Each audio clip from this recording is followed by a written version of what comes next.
네, 시청자 여러분 안녕하십니까. 출발 마케돈 예민수입니다. 5월 10일 목요일입니다.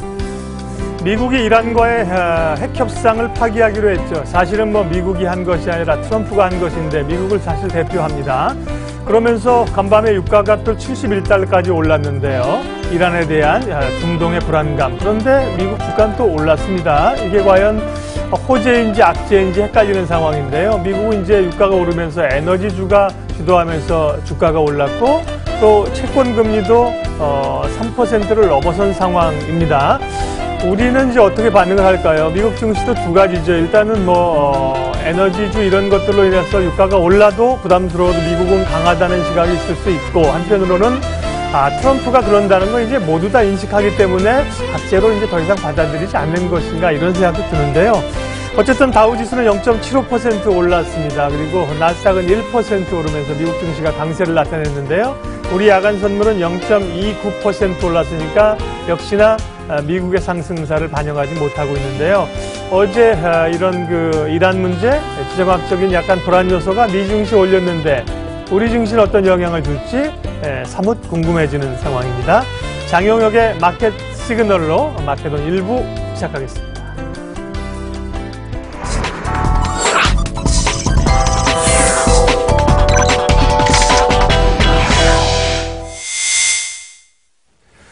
예, 시장이 날마다 하루하루 편안할 날이 없습니다. 변수들이 계속 떠오르기 때문인데요. 장영혁의 마켓 시그널, 한국투자증권 이프렌드예요. 장영혁 팀장님과 오늘도 이야기 나누겠습니다. 어서 오십시오. 네, 안녕하세요. 먼저 우리 시장 얘기부터 하면 어제 코스닥이 아주 대단히 전날의 하락세를 거의 만회하는 극반등을 나타냈습니다. 물론 장중에 변동성이 있어서 장 초반에는 1% 올랐다, 1% 그러니까 빠졌다. 그래서 또 오후에 또 미는 건 아닌가 이런 생각도 있었는데 강하게 돌려놨는데 그러다 보니까 코스피가 또 좀 맥이 엮였습니다. 네. 예. 어제 시장 특징이라고 얘기하면 두 가지 꼽을 수 있을 것 같아요. 어제 코스닥이 2.86%인가 올랐는데 전일에 3%대 하락분을 다 채우진 못했습니다만 상당 부분 돌려낸 거죠. 특히 장 초반에 1% 올랐다, 1% 빠졌다 이 급 변동폭 내에서 이제 후반으로 갈수록 강해진 시장 분위기였기 때문에 여기에는 분명히 이유가 있습니다. 어제 바이오주들이 일제히 급반등이 나왔죠. 최근 많게는 반토막 났었던 이 바이오주들인데 어제 많게는 셀트리온 헬스케어가 어제 14% 이상 올랐으니까요. 그래서 어제 셀트리온의 이 실적 발표 가이던스에 충족하는 1,165억 영업이익이니까 가이던스를 소폭 상회합니다. 가이던스가 1,154억이었거든요. 그래서 전년 동기 대비 실적으로 30% 높다라는 부분이 일정 부분 역시 삼성바이오가 요즘엔 논란거리를 제공했어도 셀트리온이 저렇게 견조한데 이런 식의 얘기들이 굉장히 많이 지배한 것으로 보여집니다. 첫 번째 특징 잡을 수 있을 것 같고요. 네. 두 번째는 어제 삼성전자 얘기를 해야 돼요. 물론 시소 게임이기 때문에 바이오 쪽으로 그만큼 쏠려가면 삼성전자 쪽으로 매기가 둔화되는 건 맞습니다. 근데 둔화돼도 너무 둔화되는 거죠. 3%가 빠졌어요. 근데 한번 생각해 보시죠. 과거에 250~60만 원 시절에 삼성전자 3% 오르고 빠지는 게 빈번한 사건은 아니었거든요. 그렇죠. 예. 무슨 이슈가 있어야 3% 오르고 3% 빠지고 나오는 건데 지금 액분 이후에 변동성 자체가 커진 거는 부인할 수 없는 사실인 것 같습니다. 특히 전일 이 미증시에서 마이크론이 5% 올랐거든요. 그래서 어제 삼성전자 3% 빠진 이유를 뚜렷하게 찾기 어려운 상태에서 오늘 액분 이후에 이 첫 번째 동시만기일은 아닙니다만 오늘 5월 만기죠. 그래서 첫 번째 맞이하는 만기일인데 오늘 삼성전자가 어느 쪽으로 움직이는지도 하나의 관심사가 될 것 같습니다. 하나씩 좀 살펴보도록 하죠. 코스닥 이 여기서부터 페이지서부터 한번 보시면은요. 최근 코스닥은 중형주나 소형주 쪽에서 빠지지 않았었어요. 최근 코스닥은 대형주, 시가총액 최상단, 셀트리온 헬스케어나 신라젠을 비롯한 그 밑에 이제 바이오 이 대형주들이 상당히 많이 흔들리면서 소위 시장에서 코스닥 바이오 빠지니까 진짜 답 없네 라는 얘기가 절로 나왔던 상황입니다. 근데 어제 그쪽에서 반등도 그냥 반등이라고 얘기하면 안 될 것 같고 급반등을 만들어냈거든요. 그래서 역시 무시할 수 없는 코스닥 시장은 역시 바이오 대표성이 상당 부분 존재한다라고 읽어내는 게 맞을 것 같습니다. 그래서 뭐 많이 떨어진 주식 자율반등 나오는 거는 사실 시장에서 어찌 보면 굉장히 당연한 일이거든요. 그래서 문제는 이 자율반등을 얼마나 이어가느냐, 그럼 V턴으로 돌릴 수 있는 체력을 갖고 있느냐, 이게 중요한 거겠죠. 그래서 시장에서 트레이딩에 익숙하신 분들은 기가 막히게 이 자율반등을 따먹고 꺾이는 시점에서 기가 막히게 뛰어내리시면 되는데 이게 말처럼 그렇게 쉬운 일은 아닙니다, 사실. 비유를 하자라고 하면 야구는 날아오는 공을 때리고 뛰어가면 돼요. 뭐 이게 야구를 설명하는 거고 네. 축구는 드리블 쳐서 상대편 골대에다 골을 집어넣으면 됩니다. 네. 이렇게 얘기하는 거거든요. 이 자율반등을 얘기하는 것도 많이 빠진 주식 반등 나올 때 올라타가지고 반등 멈출 때 뛰어내리시면 됩니다. 이렇게 얘기한 거랑 똑같아요. 근데 이거를 얼마만큼 야구를 잘하고 축구를 잘하고 주식을 잘하는지는 이렇게만 설명할 수는 사실 없는 거거든요. 그래서 자율반등이냐 아니면은 우리가 제대로 물 수 있는 급반등이냐, 그러니까 과거의 하락 부분을 다 돌려세울 수 있는 반등이냐, 이 부분에 대해서는 여전히 뭐 시장에서 얘기거리가 많이 나올 것으로 보여집니다. 삼성바이오가 생각보다 세게 나오죠. 당국한테 이제 이건 좀 과한 거 아니요? 라고 이제 카드를 들이밀고 있는데요. 네. 지금 코스닥이라고 얘기하면 안 되죠. 제약바이오 대표 이 R&D 비용을 자산화시켰던 이 10개 업체들 특별감리가 조만간 이제 또 이 얘기들이 뒤이어서 나올 텐데 그런 부분들 뉴스들을 무시하고 계속 바이오를 볼 수 있느냐라는 부분은 뭐 이 투자자별로 굉장히 시각이 좀 많이 다를 것 같습니다. 근데 자율반등에서 어제 선두에 나선 애들이 뭔지를 보시면은 이제 대표성을 찾을 수가 있을 텐데 누가 뭐라 그래도 코스닥은 지금 바이오거든요. 그래서 이쪽 시각과 뭐 따로 떼어서 생각할 수 없습니다라는 부분을 우리가 인지해야 될 것 같고요. 두 번째는 역으로 표시했어요. 이게 밑으로 가면 갈수록 좋아지는 겁니다. 역으로 표시한 거니까. 여기 한번 보시게 되면 코스피의 삼성전자 상대 주가가 잘 나가면 코스닥의 코스피 대비 상대 주가는 못 나가는 거죠. 역으로 표시했으니까 까만 선이 역으로 표시한 거니까 못 나가는 거죠. 삼성전자가 처지기 시작하면 여기서 보시는 것처럼 코스닥이 확 살아나는 거고요. 최근에 어느 정도 이제 돌리기 시작하니까 좀 꺾였던 건데 어제 삼성전자 3% 밀었죠. 그러면서 이제 바이오가 급반등을 만들어냅니다. 그러니까 이 그림 하에서 움직인 거지 어제 삼성전자 3% 하락을 뚜렷하게 설명하기가 사실 어렵거든요. 그리고 전일 마이크론 5% 반등을 이제 말씀을 드렸는데 이 부분이 오늘 어느 정도 삼성전자에 반영될지도 뭐 시장에서 크게 관심 갖고 보는 이 하나의 이슈가 된다라고 봅니다.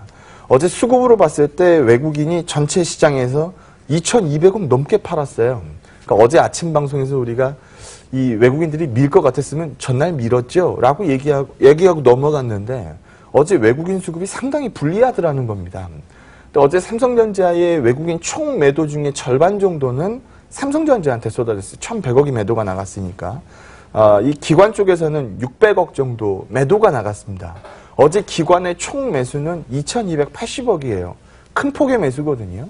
근데 삼성전자 넘버원 값이 매수가 찍혀 있었어야 되는데 매도 값이 찍혀 있었다. 그럼 이 얘기는 어제 외국인은 매도 포지션에 맞춰서 비중만큼 삼성전자에 매도가 나간 건데 기관들 쪽에서는 매수를 찍어야 될 자리에 매도가 올라탔다는 얘기거든요. 그래서 사실 어제 삼성전자의 하락을 가속시킨 주체는 외국인이라고 읽기보다는 기관이라고, 어제 외국인이 이 삼성전자 수급에서 기관보다 매도량이 더 많음에도 불구하고 기관들 쪽에서 이 비어있는 자리가 상당히 이제 이 상당 부분 이유를 설명한다라고 볼 수 있겠죠. 그래서 오늘 기관 투자자들이 다시 한번 바이오를 몰고 삼성전자의 매도값을 찍는지 이 부분을 오늘 시장에서 관심 있게 좀 지켜보시면 될 것 같습니다. 네.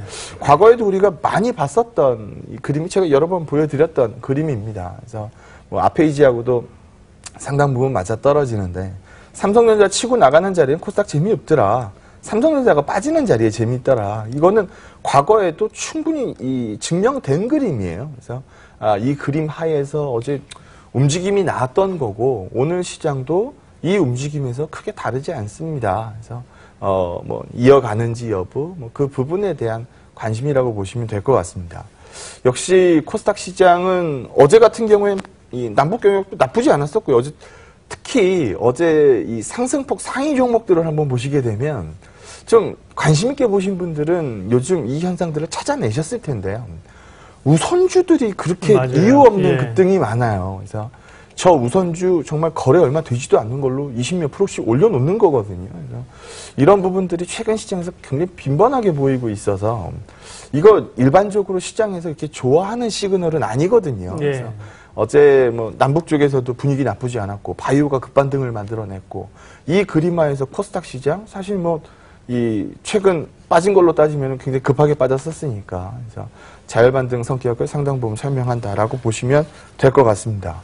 그리고 어제 뭐 뉴스를 하나 소개시켜드리면 폼페이오가 이제 2차 방북에서 상당 부분 결과치를 안고 나왔죠. 그래서 미국인과 손잡고 이제 억류되었던 미국인들 네, 이제 손잡고 이제 됐고. 같이 예. 나왔고 이제 나와서 얘기하는 거는 이제 조만간 이건 트럼프 대통령 얘기인데 조만간 이제 북미 회담 이 회담 일자 장소 확정한다. 근데 하나 딱 찍어서 얘기한 건 판문점은 아니다. 네, 네. 판문점은 아니다. 얘기가 나왔으니까 적어도 뭐 야 북미 이거 뭐 딜레이 되는 거야? 라는 얘기 쪽에서는 상당 부분 멀어질 것으로 보여지거든요. 그러면 우리가 기대하고 있었던 스케줄이 예상대로 진행될 가능성이 상대적으로 높아집니다. 그래서 지금 옆에 그림이 오늘은 좀 관심이 좀 가는 그림인데요. 우리가 16년도 이후서부터는 대북 지원이 끊겼어요. 근데 지금 분위기는 살아난다는 거거든요. 근데 살아나는 게 그러면 죽어있던 자리니까 이렇게 살아나는 게 아니고 이렇게 시작한다는 가이던스를 갖고 있는 상태입니다. 그래서 여기에 대해서는 조금 더 뉴스를 파악해 봐야 돼요. 대북 제재가 아직 풀리지 않은 상황에서 우리가 맘대로 퍼줄 수도 없는 상황이거든요. 그래서 이런 부분들을 같이 좀 섞어서 본다라고 하면 바이오도 자율반등 성격 플러스 알파를 설명하는 이슈가 필요하고 남북 경협도 뭐 이 자체를 설명하는 구체적인 이 추가적인 뉴스 데이터들이 필요한 상황입니다. 그래서 시속 게임으로 읽었지 삼성전자가 어떤 문제가 있어서 어제 밀렸다라고 읽지 않기 때문에 그 부분으로 시장을 읽는 게 중요해 보입니다. 오늘 시장은 또 시속 게임이니까 다를 수도 있다는 얘기거든요. 예. 기관 수급이 주도한다라고 보니까요. 그 시각 보도록 하겠습니다. 소위 바이코리아에 의해서 이제 한국에 대한 기대감으로 기관이든 외국인이든 꼭 소형주나 대형주를 가리지 않고 매수가 좀 들어오면서 올라주기를 우리가 기대하는 형국인데 그게 안 되니까요. 제한된 에너지고 외국인들이 움직이진 않으니까 제한된 에너지가 갈 곳이 이제 한쪽으로 쏠리면 한쪽이 비고 그런 현상들이지. 예. 다 생각해 보시면 네. 어제 시가총액 최상단 300 몇십 쪽짜리 회사가 3%가 빠지는데 네. 거래소 하락폭이 어제 0.24%밖에 안 나왔어요. 예, 그래서 맞아요. 그 얘기 보면은 삼성전자 하나 죽은 거지 사실 시장이 잘못된 게 아니란 얘기거든요. 네. 그래서 시장 자체에다 불안감을 얘기할 수 있는 시점 아니라고 보고 있고 최근 뭐 아르헨티나발 신흥국 뭐 우짜우짜 뭐 이런 얘기들이 뭐 많지 않습니까? 그래서 우리 대한민국 똑같이 읽을 수는 없습니다라는 부분은 어제 충분히 많이 강조를 드렸고 근데 이 분위기가 호재가 아닌 것도 사실이잖아요. 그래서 외국인들 뭐 판다라고 하면은 제일 많이 매도 나가는 건 사실 삼성전자일 수밖에 없거든요. 그래서 그 시각으로 읽지 뭐 삼성전자가 지금 어떤 뭐 문제가 있어서 뭐 빠지기 시작했습니다. 이렇게 읽기에는 무리가 있다라고 말씀드립니다. 예. 또 한 가지 당면한 문제, 미국이 이란과의 협상을 이제 철회하기로 한 것들이 그럼에도 불구하고 유가 올랐는데 불안한데 미증시 올랐다. 이게 조금 의아한 거라고 제가 말씀을 드렸는데 그런 그 유가 상승, 또 채권 금리도 3% 다시 찍어서 올려놨거든요. 이런 것들이 소위 안전자산, 뭐 석유라든지 뭐 이런 쪽으로의 회기를 위험자산에 대한 부담을 얘기하는 것인가. 미증시의 반응은 어떻게 보시는지 궁금합니다. 네. 예. 이 고리를 한번 찾아보면 유가가 뭐 어쨌든 유가서부터 한번 출발하죠. 유가가 올랐다. 유가가 올랐어요. 뭐 이란 얘기 때문에 상당 부분 선반영돼 있던 자리에 어제 추가적으로 올랐죠.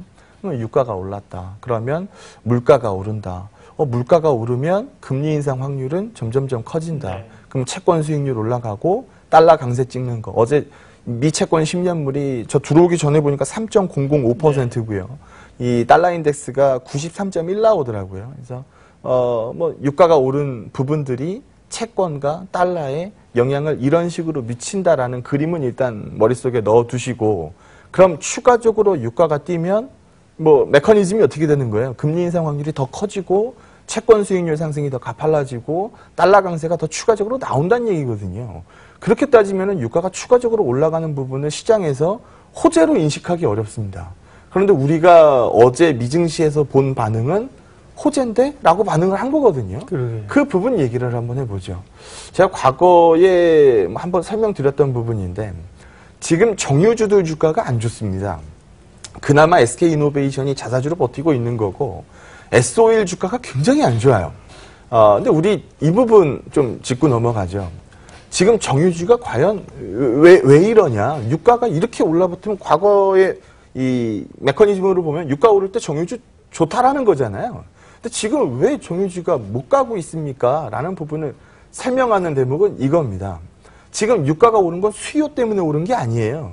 지정학적으로 이란 얘기, 트럼프 이슈 이런 것들이 가미되면서 유가가 올라간 거죠. 그러면 그 올라간 유가는 정유사들 입장에서 봤을 때는 비용입니다. 올라간 거를 갖고 들어와서 가공 처리를 해야 되니까. 네. 그러면 그만큼 이 정제 마진에다가 반영을 하면 되는데 수요로 올라간 게 아니기 때문에 유가만 올라간 거거든요. 그래서 비용 자체는 높아졌고 우리가 뽑아내는 정제 마진은 유가 상승률을 따라가지 못하다 보니까 정제 마진율이 떨어지는 겁니다.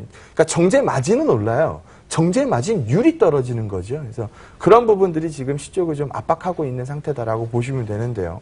즉, 이 유가가 추가적으로 올라가는 부분에 대해서 시장에서 반가워할 만한 뉴스들이 그다지 없다는 겁니다. 그러면 유가가 추가적으로 오르지 않을 겁니다라는 부분을 증명하는 그림들이 필요하다는 얘기거든요. 예. 그 그림을 좀 한번 보면, 여기 한번 보시면 이 이란이 소위 말해서 제재를 두드려 맞고 난 이후에 여기 보시는 것처럼 제재를 맞으니까 이란에서는 바깥으로 원유를 빼낼 수가 없습니다. 제재 중이니까 바깥으로 내보내지 못하잖아요.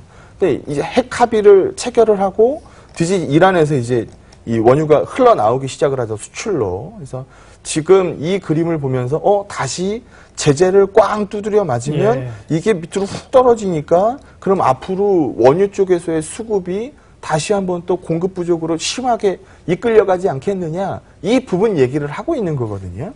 근데 이거는 좀 바로잡을 필요가 좀 있습니다. 일단 여기 한번 보시게 되면 이란과의 핵 합의는 미국과 이 이란의 양자 합의가 아닙니다. 이란과 이 미국, 영국, 프랑스, 독일, 러시아, 중국 이 6개국 간의 다자간 합의예요. 네. 근데 트럼프가 이란 이 핵 합의에서 탈퇴해서 나오겠습니다라고 얘기를 하니까 영국하고 프랑스, 독일이 일제히 발표한 내용은 유감 성명을 발표를 했거든요. 즉 지금 제재를 부활한다라 그래서 제재에 동참할 수 있는 쪽들이 그다지 많지 않아 보입니다. 물론 우리 대한민국이라든지 미국과의 관계가 중요한 일본이라든지 이런 부분들이 제재에 동참하면 이란의 수출량 5%, 4% 요 정도 합치지만 한 10% 정도가 떨어질 수는 있겠죠. 하지만 바깥으로 흘러나가는 상당 부분의 이 이란산 원유의 수출 루트를 보면 중국이 28% 정도 되고요. 인도가 25% 되고 유럽이 21%입니다. 그럼 이쪽에서 제재에 동참하지 않는 이상 크게 균열 보이긴 사실 어렵다는 이 논리거든요. 그래서 이 부분을 꼭 마치 양자 합의 간에 미국이 이 스탑을 걸면 그냥 이란에서 빠져나오는 원유가 뚝 떨어지는 것처럼 생각을 하고 있는데 사실 그럴 가능성은 거의 없다라고 보고 있고요. 사실 유가가 오른 거는 미국 이제 EIA에서 밝혔던 이 원유 재고, 이 가솔린 재고 이런 부분들의 영향을 많이 받은 거지. 추가적으로 이란 이슈 가지고 사실 트럼프가 발표하고 나서 이 전전일의 유가 흐름을 보면 4%까지 낙폭을 확대했었던 상황이거든요. 그래서 그런 부분들을 같이 좀 섞어보면 위에 써놓은 것처럼 어제 유가는 $70 넘어서 이제 종가가 나왔습니다만 3% 올라서 71.14달러 예, 여기에서 끝이 났는데요. 70불 이상의 유가를 지속적으로 설명하기에는 사실상 어렵다. 왜냐하면 이 공급을 줄이겠다는 공급 컷에 대한 이 합의는 약간 좀 아이러니합니다. 무슨 얘기냐면 유가가 낮을 때는 잘 지켜질 수 있는 약속이에요. 왜냐하면 이 유가가 낮은 상태에서 약속을 깨면은 유가가 더 떨어진다라는 걸 알고 있으니까요.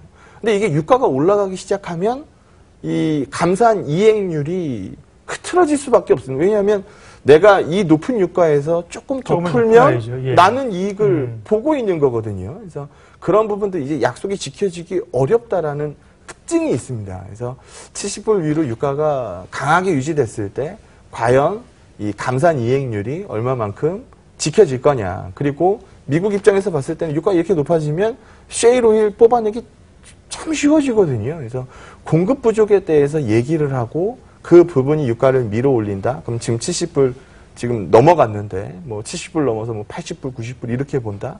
이렇게 보면은 사실 시장에서는 악재 인식할 수밖에 없습니다. 근데 그렇게 읽지 않을 거기 때문에 이게 뭐 시장의 뭐 새로운 리스크로 부각된다. 이렇게 읽을 수는 없다라는 부분을 말씀드리도록 하겠습니다. 어제 이제 이란에 대한 불안감이 올라가고 유가가 올랐음에도 미국 증시가 올랐던 이유를 상당 부분 설명을 해주셨네요. 예, 그러면 이제 오늘 장 흐름은요, 전략 말씀해 주십시오. 외국인이 사실 우리 외국인 선물만 째립니다. 그 얘기한 지 사실 얼마나 됐어요? 그러다가 이제 드라마틱하게 돌아 나와가지고 자 이제 때가 왔어요. 뭐 이러면서 이제 한참 재밌게 살았거든요. 근데 어제 보니까 외국인 수급이 다시 좀 짜그러지더라는 겁니다. 외국인의 매도 재개는 경계할 수밖에 없는 요인이죠. 그래서 그 부분은 뭐 반드시 짚고 넘어가야 될 것 같고요. 외국인 선물과 삼성전자, 결국 이게 외국인 수급을 설명하는 부분이기 때문에 이 기준을 계속적으로 고수하도록 하겠습니다. 예, 목요일 장효혁의 마켓 시그널 한국투자증권 이프랜드의 장효혁 팀장님과 시장에 대한 또 궁금증들, 전략들 다시 세워봤습니다. 팀장님 고맙습니다. 네, 고맙습니다.